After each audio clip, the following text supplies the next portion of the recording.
قال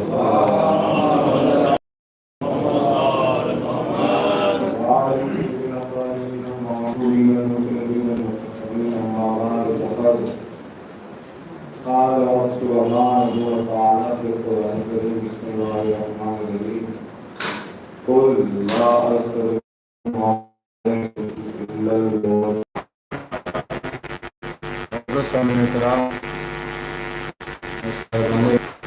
شاید جب سے یہاں شروع ہوا وہاں اس آیت کے اوپر میں نے کبھی گفتگو کی ہے. آج نمبر پر بیٹھ کے اور آپ کو دیکھ کے اور بالکل ایگزام کے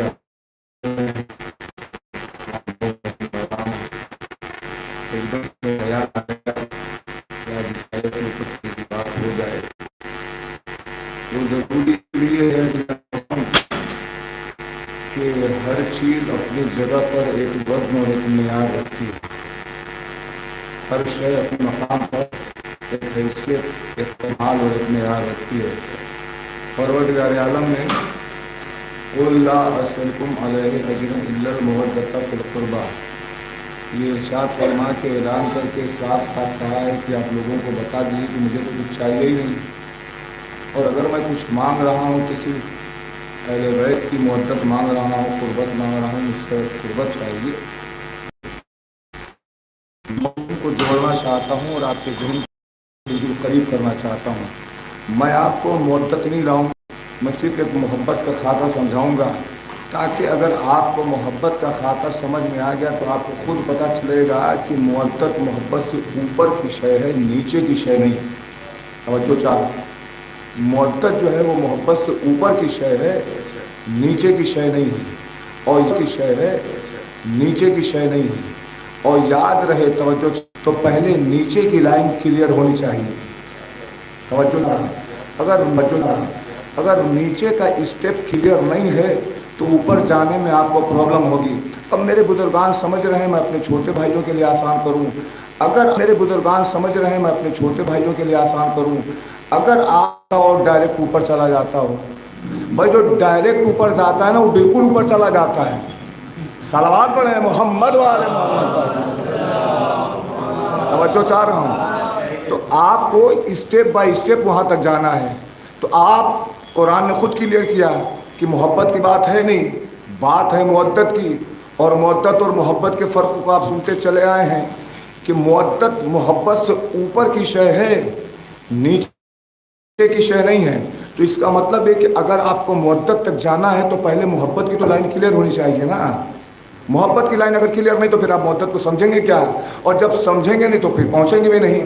میں محبت کو بالکل کلیئر کرتا ہوں, ایک دم آسان سی مثال. یہ واقعہ ہے عزیزان محترم, لیکن اس کو میں نے اپنی خطابت میں مثال کی دنیا میں رکھا ہے. توجہ چاہ رہا ہوں. امام کے پاس آنے والا آ کے جب امام سے یہ کہتا ہے مولا, واقعہ سنا ہوا, توجہ چاہ رہا ہوں, آ کے کہتا ہے مولا سلام. مولا نے سلام کا جواب دے دیا, اور بہت دنوں کے بعد اس نے یہ خواہش ظاہر کر کے کہا مولا آپ سے ایک بات کہوں. مولا کہتے ہیں کہو. اس نے کہا مولا میں آپ کا چاہنے والا ہوں. مولا نے کہا اچھی بات ہے, میں آپ سے الفت کا دم بھرتا ہوں, اچھی بات ہے, عشق کرتا ہوں, لگاؤ ہے, محبت ہے, آپ جو کہتے ہیں میں اسے مانتا ہوں, اس پہ عمل کرنے کی کوشش کرتا ہوں. یہ ساری باتیں وہ ہیں جو وہ مولا کے سامنے ذکر کر رہا ہے. مولا خاموشی سے سنتے رہے, خاموشی سے سنتے رہے, خاموشی سے سنتے رہے. سنتے سنتے ایک لفظ کا اس نے اضافہ کیا. توجہ چاہ رہا ہوں. ایک لفظ کا اضافہ کر کے یہ کہنے لگا مولا میں ایک لفظ کا اضافہ کر کے آپ سے ایک بات کہنا چاہتا ہوں. مولا فرماتے ہیں کہو. وہ کہتا مولا ہم چاہتے یہ ہیں کہ آپ قیام کیجئے. قیام سمجھ رہے ہیں آپ؟ قیام کا مطلب ہوتا ہے رکوع. نماز میں قیام استعمال ہے لفظ, دو استعمال ہے نماز کے اندر, ایک قیام ہے اور ایک قیام متصل برکوع ہے. دیکھیے مسئلہ درمیان میں آگے عرض کر دوں. یہ قیام متصل برکوع نماز کے اندر واجب ہے. توجہ چاہ رہا ہوں. اور اتنا واجب ہے جس سے عام انسان اسے توجہ چاہ رہا ہوں. مسئلہ میں اس کو اور آسان کروں. قیام متصل برکوع ہے کیا؟ جب آپ رکوع میں جا رہے ہیں تو اس رکوع میں جانے سے پہلے, آپ رکوع کی حالت میں آنے سے پہلے آپ قیام کی حالت میں ہوتے ہیں نا, تو جب رکوع میں جاتے ہیں تو تکبیر کہتے ہیں, تکبیر کہی کے تو رکوع میں جاتے ہیں. تو قیام متصل با رکوع ہے. بہت سی جگہوں پہ آپ نے دیکھا خود اپنے ساتھ بھی ہوتا ہے, ڈائریکٹ اللہ اکبر کیا ترنت رکوع میں چلے گئے. اگر ایسا ہے تو پھر آپ کی نماز باطل ہو جائے گی. توجہ چاہ رہا ہوں, یہ بہت اللہ اکبر کا دھائیں, یہ گاؤں کی زبان ہے دھائیں, لفظ استعمال ہے آگے آپ سمجھ سکیں. فوراً آپ رکوع میں چلے گئے تو نماز باطل ہے. قیام متصل برکوع آپ کو سمجھانا یہ چاہ رہا ہے کہ آپ نے تکبیر کہی, لمحے بھر کا قیام آپ کا ہونا چاہیے, اس کے بعد آپ رکوع تک پہنچیں. توجہ جاؤ. اب اس نے معلوم پلٹ کے کیا کہا, داڑھی واڑی پہ ہاتھ پھیرنے لگا, عجیب حال بنا رکھا ہے. تنور جل رہا ہے, ان کے لیے جلتے ہوں, توجہ, وہ ان کے لیے ہے نا جلتے ہوں. میں آپ سے کہہ رہا ہوں کہ مولا میں آپ سے محبت کرتا ہوں, یہ کون سا محبت کا تقاضا ہے کہ میں محبت بھی کروں اور آپ مجھے جلا بھی ڈالیں. سننا, توجہ. جب اس نے یہ بات کہی کچھ دیر گزری, بات سنی ہوئی ہے نا, توجہ چاہ. جب کچھ دیر گزری چلے آئے بیچارے وہ جنہیں ہارون مکی کہا جاتا ہے. ہارون مکی نے, جنہیں ہارون مکی کہا جاتا ہے, ہارون مکی نے مولا کو دیکھا اور سلام کیا. مولا نے جواب سلام دیا اور اس کے بعد کوئی خیریت نہیں. جواب سلام کے بعد کہا مولا کچھ, وہ جو چل رہا ہے نا بس وہیں چلے جاؤ. اب لیجیے صاحب, آج تک ایسا آپ نے دنیا میں کام دیکھا؟ نہیں دیکھا نا, ہو بھی نہیں سکتا. یہ کرے گا وہی نا کہ جو مختار ہو, مجبور نہیں کر سکتا. توجہ چاہ رہا ہوں, یہ کام وہی کرے گا کہ جو مختار ہو, ہم اور آپ مجبور نہیں کر سکتے. اب ہارون مکی یہ لفظ سنتے ہیں مولا کا کہ تنور میں جانا ہے. اب ہارون مکی نے جو اپنی گٹھری تھی باہر پھینکی سیدھے تنور میں. ٹھیک ہے, ہمیں اعتراض نہیں ہے, ہم تو پڑھ رہے ہیں نا, ہمیں پڑھنے میں اچھا لگ رہا, آپ کو سننے میں اچھا لگ رہا. لیکن جس کے ساتھ یہ واقعہ ہوا ہے وہ تو وہی جانتا ہے کہ کیفیت اس کے ساتھ کیا گزری ہے. توجہ چاہ رہا ہوں. اب ہارون مکی جب تنور میں چلے گئے تو پہلے میں یہاں رک کے یہ کہنا چاہتا ہوں کہ اے ہارون مکی, تنور میں جا تو رہے ہو لیکن جانے سے پوچھو تو پہلے کہ تمہیں کس جرم میں بھیجا جا رہا ہے. کوئی جرم تو ہونا چاہیے نا. آپ نے نہ کوئی سزا ہے, نہ کسی کا مرڈر کیا ہے, نہ کوئی چوری کی ہے, نہ کہیں لوٹ پاٹ ہے. آپ کو کس جرم میں بھیجا جا رہا ہے آپ نے پوچھا. ہارون مکی نے سوال کا جواب دینے سے پہلے یہ کہا کہ پوچھے وہ ہو کہ جو امام کی معرفت نہ رکھتا ہو. توجہ, پوچھے گا وہ ہو جو امام کی معرفت نہ رکھتا ہو. ادھر امام نے کہا میں نے سنا میرے اوپر واجب ہے کہ جو امام کہے میں وہ کروں. اب یہاں چوں اور چراں کی تو بات ہی پیدا نہیں ہوتی نا, میں نے وہ کام کر دیا. اچھا ٹھیک ہے صاحب ہارون مکی, آپ کا بڑا شکریہ کہ آپ نے کام کیا, لیکن اس کے اوپر ایک مصیبت جو بڑی آپ کو پتہ ہے نا, واقعہ سنا ہے, توجہ چاہ رہا ہوں. اس کے اوپر ایک مصیبت یہ بڑی کہ جب ہارون مکی تنور میں چلے گئے مولا اٹھے اور اٹھنے کے بعد اس کے ڈھکن کو بھی پیک کر دیا. اب بتائیے آپ کیا کریں گے؟ پرابلم بڑی کہ نہیں بڑی؟ لیکن کمال دیکھیں آپ, محبت سمجھیے گا, کمال دیکھیں. نہ تنور جانے والا پریشان, نہ تنور میں بھیجنے والا پریشان, تنور کو دیکھنے والا پریشان. توجہ چاہ رہا ہوں, نہ تنور میں جانے والا پریشان, نہ تنور میں بھیجنے والا پریشان, دیکھنے والا پریشان. اپنے سینے پر زنجیر, اپنے پشت پر, سب زخمی ہم ہوتے ہیں لیکن پریشان دوسرا کیوں ہوتا ہے؟ اسی واقعے نے سبق دیا اور بتایا کہ جو بھیجتا ہے وہ بھی پریشان نہیں ہوتا, جو جاتا ہے وہ بھی پریشان نہیں ہوتا, جو دیکھتا ہے وہی پریشان ہوتا ہے. صلوات پڑھے محمد. اچھا چلیے صاحب, ڈھکن تو بند ہو گیا نا بند, کہانی ختم. اب مولا اسی سے بات چیت جاری ہے.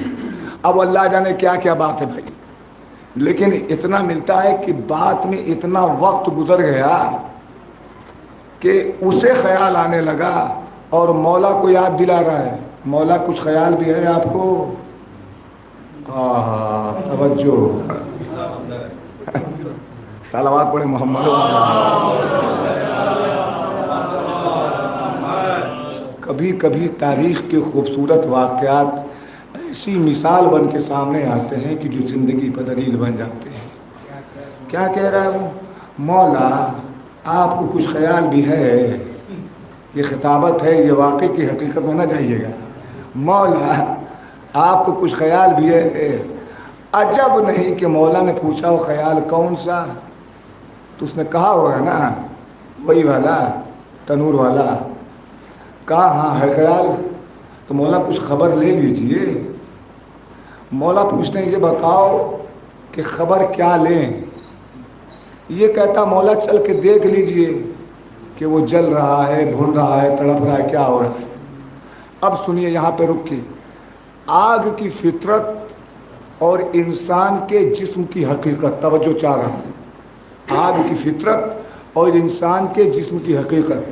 فطرت آگ کی کیا ہے؟ جلانا. انسان کے جسم کی حقیقت کیا ہے؟ کہ تھوڑا سا بھی جلن محسوس ہوگی فوراً احساس اس کو ہو جائے گا کہ کچھ جل رہا ہے کہ نہیں؟ کیوں احساس ہوگا؟ اس لیے کہ اللہ نے ایسے حواس خمسہ، ایسے حسیات جسم کے اندر رکھے ہیں کہ صرف جلتا نہیں آدمی، لپک یعنی اس کی گرمی محسوس کرتا ہے تو دور ہٹ جاتا ہے. اور خدا نہ خواستہ آپ نے دنیا کے اندر بہت سارے کیسز ایسے دیکھے ہوں گے کہ فلاں لڑکی جل کے مر گئی، فلاں مرد جل کے مر گیا، فلاں جگہ آگ لگی، اتنے لوگ جل کے مر گئے. سنا کہ نہیں سنا؟ آپ نے سنا ہے نا. اس جلنے میں ہوتا کیا ہے؟ جسم اپنی حقیقت کو کھو دیتا ہے. اگر انسان آگ کے حوالے ہو جائے اور 10 منٹ نہیں سے بھیا، میں آپ کو کہتا ہوں 5 منٹ کے اندر آگ کے اندر جائے اور باہر نکل جائے، انسان کے جسم کی حقیقت جو ہے نا گم ہو جاتی ہے کہ آیا اس کا جسم یہی تھا یا کچھ اور تھا. تو فطرت ہے آگ کی جلانا، اور جب انسان جلے گا آگ میں تو لا محالہ یہ انسان کی فطرت ہے کہ چیخ بھی نکلے گی، چلائے گا بھی، تڑپے گا بھی. وہ مولا سے کہہ رہا مولا کچھ خیال ہے آپ کو؟ مولا نے عجب نہیں کہ اس سے پوچھا ہو یہ بتاؤ یہیں تم بھی بیٹھے ہو، یہیں ہم بھی بیٹھے ہیں، کوئی آواز تم نے چیخ پکار کی سنی ہے؟ کوئی آواز تمہیں چیخ پکار کی آئی ہے؟ اس نے کہا نہیں مولا آئی تو نہیں. ہو سکتا ہے کہ تنور کا ڈھکن بند ہے، اگر وہ چیخ بھی رہے ہوں تو آواز ہلکی آ رہی ہو اور ہم سن نہ پا رہے ہوں. یعنی اس انسان کو کہیں نہ کہیں تذبذب ہے. مولا نے کہا چلو ٹھیک ہے چلتے ہیں. اب مولا لے کے اسے آ گئے، تنور کا ڈھکن کھولا، اس نے منظر دیکھا، دیکھ کے پیچھے ہٹا اور علی سے پوچھتا یا علی ہارونی بیٹھے ہیں یا کوئی اور بیٹھا ہے؟ توجہ چاہ رہا ہوں. یا علی اس کے اندر بیٹھا کون ہے؟ ہارون بیٹھے ہیں یا کوئی اور بیٹھا ہے؟ علی فرماتے ہیں تم نے صرف بیٹھنا ہی دیکھا ہے کیا؟ توجہ. ہارون کا صرف تم نے بیٹھنا ہی دیکھا ہے؟ کہا ہاں یا علی ابھی تو میں نے بیٹھنا ہی دیکھا ہے. کہا قریب ہو کے دیکھو. اب جو اس نے اور جھانکا تو کیا دیکھا کہ باقاعدہ اب گاؤں کی زبان دیکھیں، پلتھی مار کے جیسے بیٹھے ہوں، اطمینان سے جب بیٹھتا ہے تو پلتھی ماری کے نہ بیٹھتا ہے. اتنے اطمینان سے ہارون مکی بیٹھے ہوئے ہیں اور ہاتھ میں تسبیح وہ لیے ہوئے ہیں جس تسبیح پر جناب فاطمہ زہرا تسبیح پڑھتی تھی، اللہ اکبر، الحمدللہ، سبحان اللہ. ہارون مکی تسبیح پڑھ رہے ہیں، کبھی اللہ کی صدا، کبھی الحمدللہ، کبھی سبحان اللہ. اب وہ تڑپ کے کہتا مولا اتنی دیر ہو گئی ہارون مکی کو آگ میں رہے ہوئے، نہ جلے، نہ بھونے، نہ تڑپے، نہ چیخے، نہ چلائے. علی فرماتے ہیں تو یہ سوال مجھ سے نہ کر، اب خود ہارون سے پوچھو کہ جلے کیوں نہیں، بلبلائے کیوں نہیں، تڑپے کیوں نہیں. اس شخص نے ہارون سے پوچھا اے ہارون تم آگ میں چلے گئے، تم جلے نہیں، تڑپے نہیں، بلبلائے نہیں، گھبرائے نہیں، کیوں؟ ہارون مکی کہتے ہیں تجھے پتہ نہیں ہے میں محبت کس سے کرتا ہوں؟ توجہ. ہارون مکی کہتے ہیں